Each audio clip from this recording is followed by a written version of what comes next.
El currículo y la educación a distancia.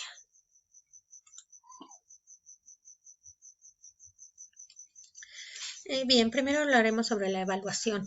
La evaluación es un proceso que se centra en la valoración de los resultados de forma permanente y decisivo, en la que la evaluación, la planificación y el desarrollo del plan y programa de estudios son dependientes entre sí, es decir, nunca los podríamos ver de forma separada, porque si no, entonces perderíamos lo que es la esencia de lo que significa la educación. En el currículo se expresa lo que se tiene que aprender, cómo se tiene que aprender y sobre todo de qué forma lo vamos a evaluar. Si nosotros observamos el currículo, lo podemos ver como que es un método y contenido, pero hay tres formas de verlo: como producto, como proceso y como práctica social y educativa.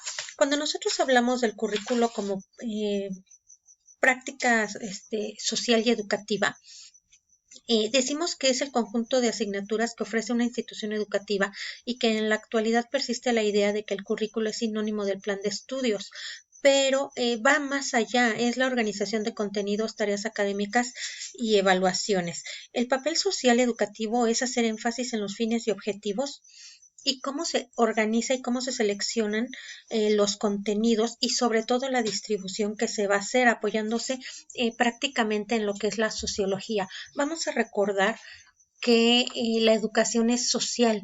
No podemos hoy en día desprender lo que es la educación de lo que es la sociedad.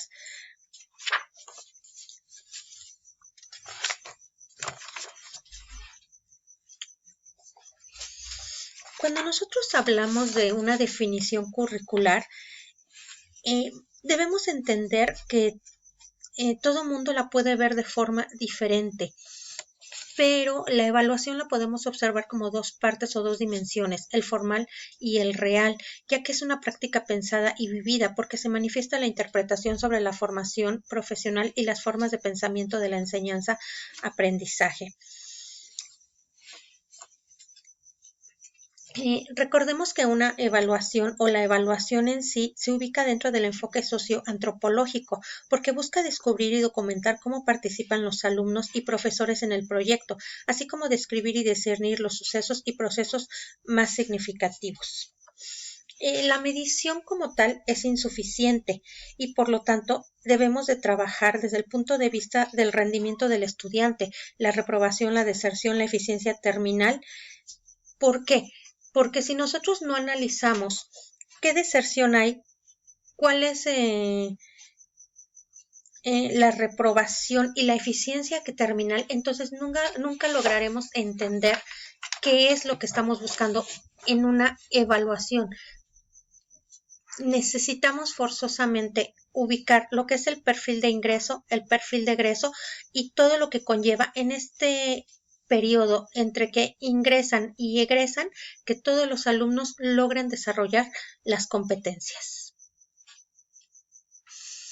Con respecto al análisis del programa de educación superior de matemáticas, al que abordé derivado de que soy supervisora escolar del nivel básico, para mí es indispensable saber cómo se forman los docentes en esta área para poder entender un poquito por qué no hay resultados tan reales con los alumnos.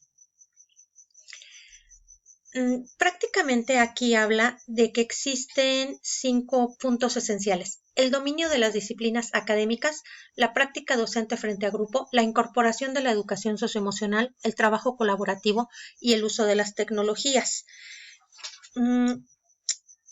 ¿Por qué es importante el dominio de las disciplinas académicas? Porque aquí me va a determinar el proceso transversal del desarrollo de competencias de los alumnos a quien va dirigido el trabajo. Si el docente no conoce perfectamente el plan de estudios, los contenidos, entonces difícilmente podrá transmitir a los estudiantes esta idea. Un punto a tratar es la práctica docente. Hoy en día la reestructuración que se hizo le da un énfasis muy importante a lo que es la práctica docente frente a grupo. Desde este primer momento se trabaja como el trayecto formativo, lo que antes no se había dado, ya que implementa la importancia de desarrollar competencias de la práctica docente. El siguiente punto, que es la incorporación de la educación socioemocional. Desde el 2011 se viene manejando esto, por lo tanto, la reestructuración en el plan y programa de estudios de matemáticas fue necesario para que los alumnos pudieran sentirse empáticos con el docente. La incorporación de la educación socioemocional en el programa de la normal superior se basa en 4 aspectos básicos de la adolescencia, es decir, cómo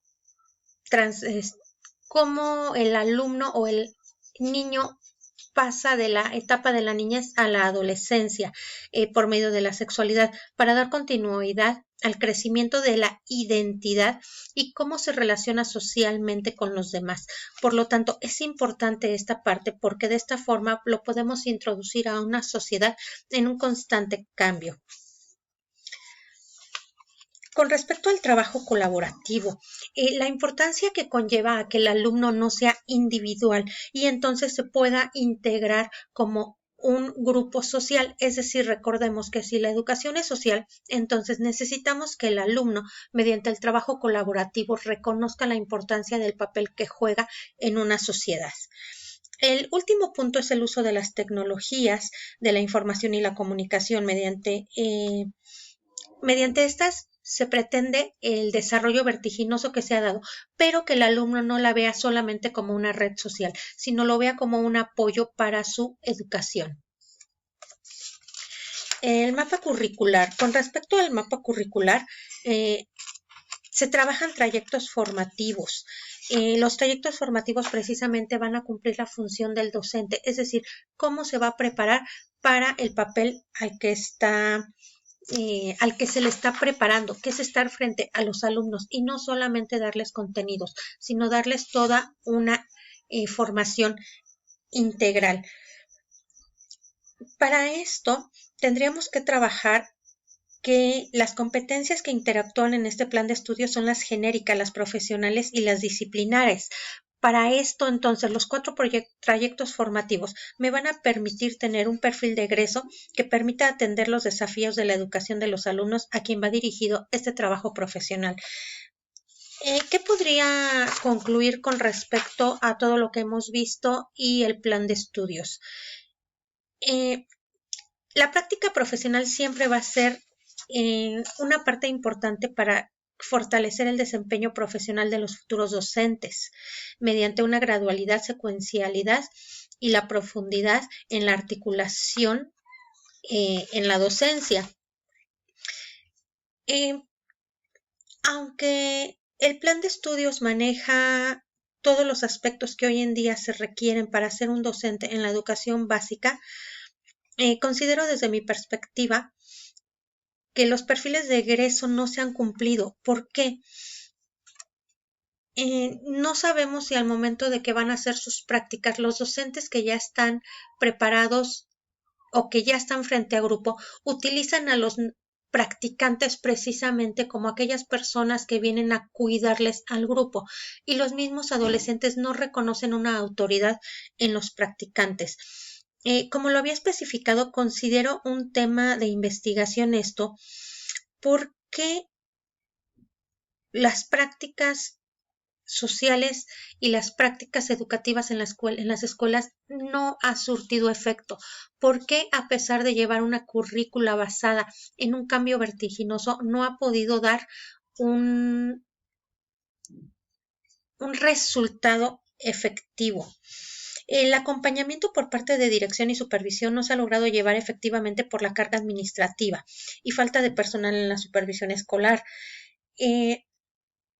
Al analizar la malla curricular, separado de un contexto de la escuela, nunca va a surtir efecto. Necesitamos analizar profundamente cuáles son las causas de que no se ha logrado unir perfectamente lo que es el mapa curricular de la educación normalista con la educación básica, a pesar de que las materias y las competencias van de la mano, no ha logrado haber esa comunión entre la práctica docente, que es la forma de enseñar, y la forma de aprender de los alumnos.